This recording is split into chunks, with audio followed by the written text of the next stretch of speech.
Question number 14 में हमसे पूछ रहे हैं which of the following reaction the rate of nucleophilic substitution depend upon concentration of alkyl halide.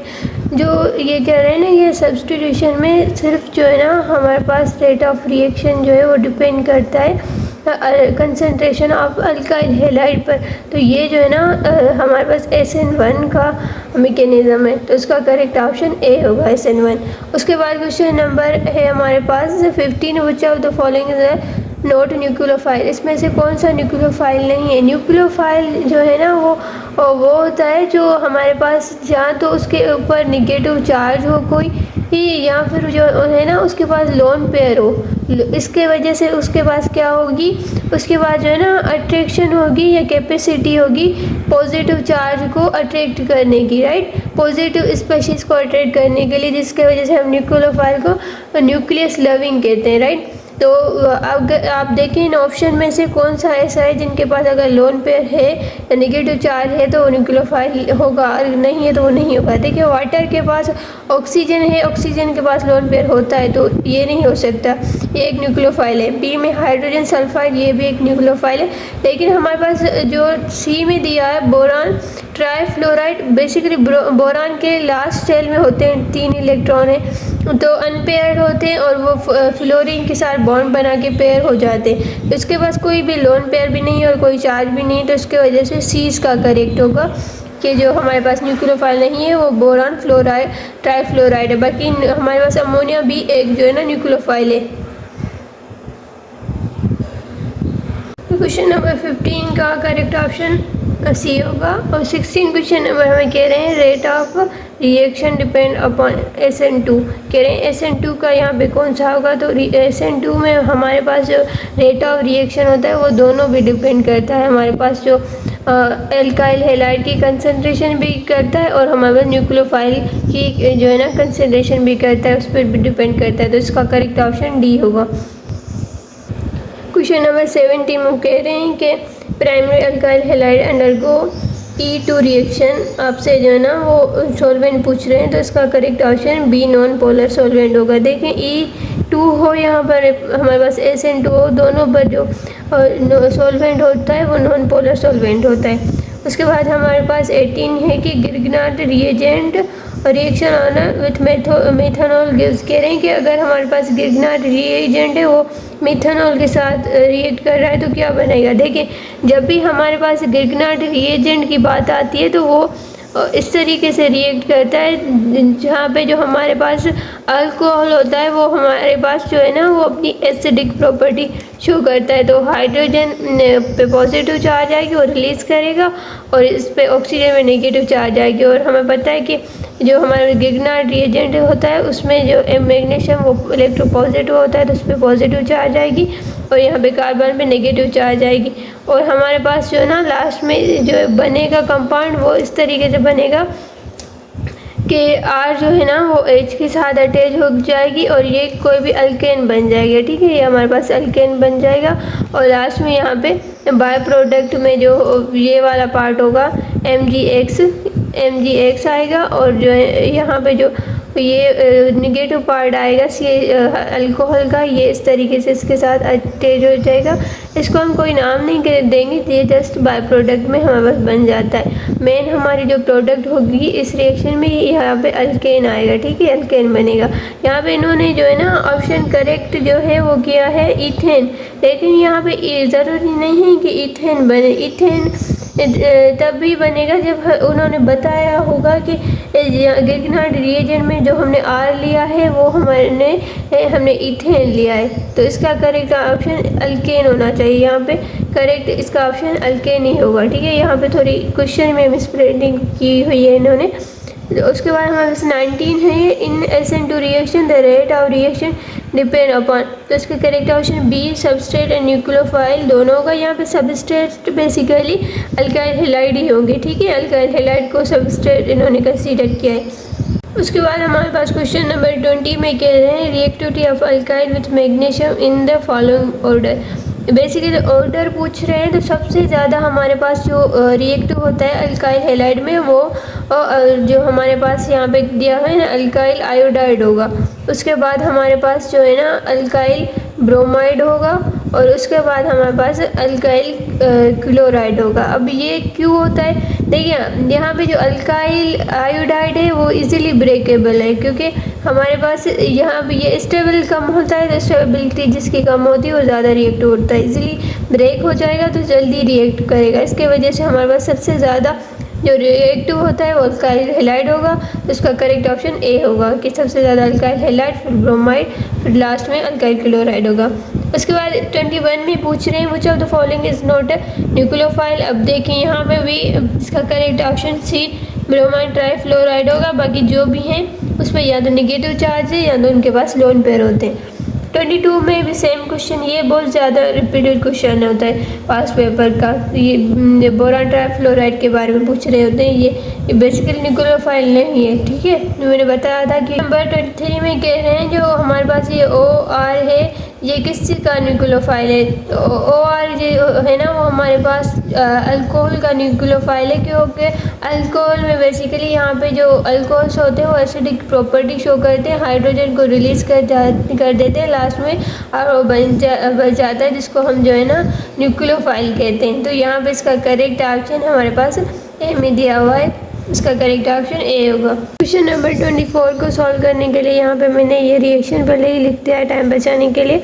देखिए पूछ रहे हैं कि प्राइमरी अल्कोहल किस तरीके से बनेगा हमारे पास फॉर्मल्डिहाइड के साथ। देखिए फॉर्मल्डिहाइड जो है ना जब हम उसको रिएक्ट करवाते हैं इसके साथ गिगनार्ड रिएजेंट के साथ, तो गिगनार्ड रिएजेंट तो जो है ना वो इस तरीके से ब्रेक होता है ताकि कार्बन पे जो है ना या जो अल्केन की अल्काइल चेन होती है उसमें निगेटिव चार्ज आता है और मैग्नीशियम क्योंकि इलेक्ट्रोपॉजिटिव है इस पर पॉजिटिव चार्ज आता है। यहाँ पे ऑक्सीजन ऐसे ब्रेक होता है, यहाँ पे निगेटिव चार्ज आती है और इसमें पॉजिटिव चार्ज आती है। जब जो निगेटिव पार्ट होता है वो पॉजिटिव के साथ अटैच हो जाता है और जो पॉजिटिव होता है वो निगेटिव के साथ अटैच होता है। ये पॉजिटिव पार्ट है यहाँ पे MgX के साथ अटैच हो जाएगा और निगेटिव पार्ट हमारे पास कार्बन के साथ अटैच हो जाएगा। यहाँ पे इंटरमीडिएट ये कॉम्प्लेक्स बन जाता है, ठीक है। उसके बाद इसकी जो है ना हम हाइड्रोलाइसिस करते हैं, वाटर में के साथ इसके रिएक्शन करवाते हैं। वाटर ब्रेक होता है, हाइड्रोजन पे पॉजिटिव चार्ज आती है और हमारे पास जो यहाँ पे हाइड्रोक्साइल ग्रुप होता है उस पर निगेटिव चार्ज आती है। यहाँ पे इन्होंने बोला है कि एसिडिक मीडियम, तो हम जो है ना एसिडिक एज ए हाइड्रोजन का H+ देंगे इस रिएक्शन में। तो ये जो यहाँ पे भी और यहाँ पे जो हमारे पास ब्रेकिंग होती है वो इस ऑक्सीजन पे होती है, ऑक्सीजन पे निगेटिव चार्ज आ जाती है, इस पूरे पे पॉजिटिव चार्ज आ जाती है। तो यहाँ पे निगेटिव चार्ज आती है तो हाइड्रोजन जाके यहाँ पे अटैच हो जाता है और जो MgX वाला ग्रुप होता है वो ऑक्सीजन हाइड्रोक्साइल ग्रुप के साथ अटैच हो जाता है। तो ये एज ए बाय प्रोडक्ट बन जाती है और हमारे पास मेन जो हमारे पास प्रोडक्ट बनती है यहाँ पे हमारे पास प्राइमरी अल्कोहल बनता है, ठीक है, जिसको हम कहते हैं, जिसकी वजह से हम कहते हैं कि फॉर्मल्डिहाइड जो है ना गिगनार्ड रिएजेंट के साथ जब रिएक्ट करता है तो हमारे पास प्राइमरी अल्कोहल बनता है। देखिए यहाँ पे हमने पूरा मैकेनिज्म आपको बता दिया कि किस तरीके से प्राइमरी जो है ना अल्कोहल बनता है। देखिए सिर्फ जो हमारे पास फॉर्मल्डिहाइड है वही जो है ना सिर्फ जो है प्राइमरी अल्कोहल बनाएगा। यहाँ पे अगर एसिटाल्डिहाइड होता वो सेकेंडरी बनता था, अगर वो कीटोन होता है तो हमारे टर्शरी अल्कोहल बना था। यहाँ पे इन्होंने प्राइमरी अल्कोहल का पूछा तो ये जो है ना फॉर्मल्डिहाइड ही बना सकता है प्राइमरी अल्कोहल। क्वेश्चन नंबर हमारे पास 25 में पूछा हुआ है कि सबसे ज़्यादा कार्बन या मार्जिन कौन सा होता है जिसकी स्टेबिलिटी होती है। तो इसका करेक्ट ऑप्शन हमारे पास बी में दिया हुआ है। देखिए क्यों टर्शरी की सबसे ज़्यादा स्टेबिलिटी होती है, इसके वजह से इसके पास 3 एक्स्ट्रा अल्काइल जो है ना ग्रुप होते हैं। अब 3 अल्काइल ग्रुप हैं तो वो ज़्यादा उसको स्टेबल करेंगे, उसकी रिएक्टिविटी कम होगी। जब रिएक्टिविटी कम होती है तो सबसे ज़्यादा स्टेबल होता है। उसके बाद हमारे पास सेकेंडरी होता है, उसके बाद जो है ना प्राइमरी होता है और लास्ट में मिथाइल जो होता है वो वाला अल्काइल होता है। देखिए सबसे ज़्यादा जो है ना टर्शरी की होती है, फिर जो है ना वो सेकेंडरी की होगी और फिर जो है ना वो हमारे पास प्राइमरी की होगी। तो इस तरीके से इसका सीक्वेंस रखेंगे हम। इसका सीक्वेंस बी में करेक्ट दिया हुआ है। क्वेश्चन नंबर 27 में आपसे जो है ना वो ईथर दिया हुआ है हाइड्रोजन आयोडाइड, ये हमने पहले भी किया हुआ है। ये पूछ रही हैं क्या बनेगा। देखिए हाइड्रोजन आयोडाइड ब्रेक होगा और हाइड्रोजन इसके जाके और ईथर में ऑक्सीजन ब्रेक होगा, यहाँ से ऑक्सीजन ब्रेक होगा और इस पर पॉजिटिव चार्ज आएगी ऑक्सीजन पे और कार्बन पे हमारे पास नेगेटिव चार्ज आ जाएगी। ठीक है, तो ये हाइड्रोजन है जाके ऑक्सीजन के साथ अटैच होगा और जो पॉजिटिव वाला ये मिथाइल ग्रुप है आयोडीन के साथ अटैच हो जाएगा। तो यहाँ पे हमारे पास एक मिथाइल आयोडाइड बनेगा और दूसरा हमारे पास अल्कोहल बनेगा। तो इसका करेक्ट ऑप्शन बी में दिया हुआ है। और यहाँ पे मिथाइल आयोडाइड भी दिया हुआ है और अल्कोहल भी दिया हुआ है। पीछे मैंने एक रिएक्शन था उसमें इसका मैकेनिज्म भी समझाया है। ठीक है, 28 में कह रहे हैं कि SN2 reaction at asymmetrical carbon of a compound always give, ये है बेसिकली मेटाबॉलिज्म सबस्ट्रेट देते हैं। तो इसका करेक्ट ऑप्शन ए में दिया हुआ है। क्वेश्चन नंबर हमारे पास 30 में कह रहे हैं मीथेन अगर रिएक्ट करता है क्लोरीन के साथ क्लोरोमीथेन बनाता है तो वो किसके प्रेजेंस पे करता है। ये बेसिकली हमारे पास जब मीथेन रिएक्ट करता है क्लोरीन के साथ तो ये हमारे पास जो है ना फोटोकेमिकल रिएक्शन होता है। तो फोटोकेमिकल रिएक्शन में हमारे पास जो है ना सनलाइट लाजमी होती है। तो इसका करेक्ट ऑप्शन यहाँ पे सनलाइट होगा। इसका करेक्ट ऑप्शन यहाँ पे हमारे पास डी होगा। सनलाइट की यहाँ पे जो कैटेलिस्ट का काम सनलाइट करती है। ये सारे जो केमिकल रिएक्शन होते हैं जहाँ पे हमारे पास हेलोजन अल्केन के साथ रिएक्ट करती है तो ये हमारे पास फोटोकेमिकल रिएक्शन होते हैं, इसमें सनलाइट लाजमी होती है। अब उसके बाद 31 में है कि for which mechanism first step involve same, कह रहे हैं इनमें से कौन सा मैकेनिज्म होता है जिसमें जो है ना फर्स्ट स्टेप सेम होता है। इसका करेक्ट ऑप्शन जो है ना हमारे पास डी में दिया हुआ है E1 और E1 एंड SN1।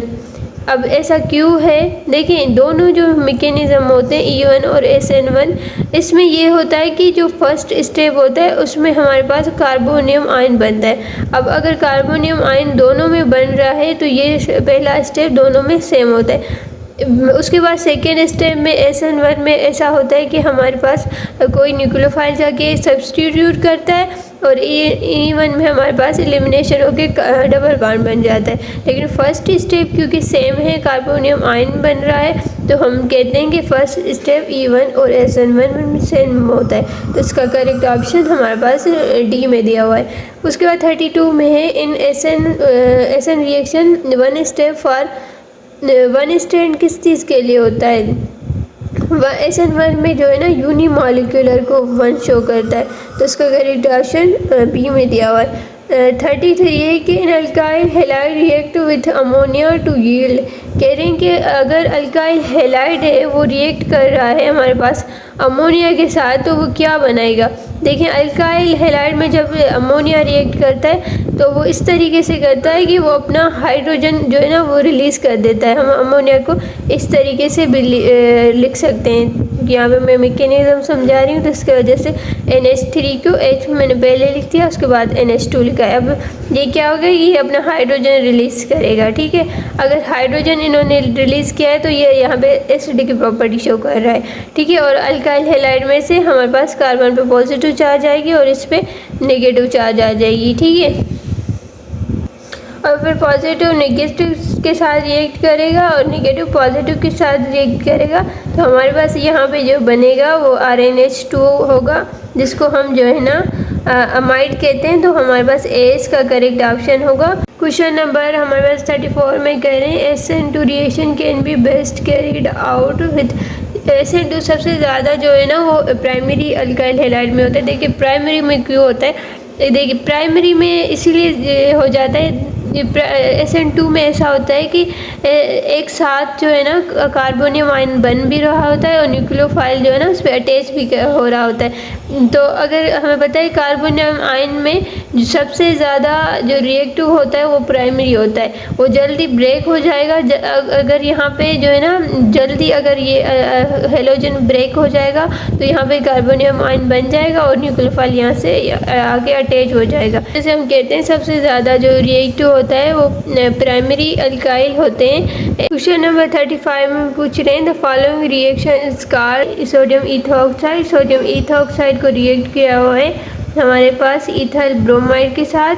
तो वो पूछ रहे हैं। और वहाँ पे जो है ना ईथर भी बन रहा है और सोडियम ब्रोमाइड भी बन रहा है। ये बेसिकली हमारे पास विलियमसन सिंथेसिस होती है जिस जहाँ पे हमें ईथर बनाना होता है। तो इसका करेक्ट ऑप्शन सी में दिया हुआ है। क्वेश्चन नंबर 36 में कह रहे हैं कि अल्काइल हैलाइड का जो बॉन्ड है वो ब्रेक हो रहा है और कार्बन और न्यूक्लियोफाइड का बन रहा है एक साथ, तो कौन सा मैकेनिज्म होता है।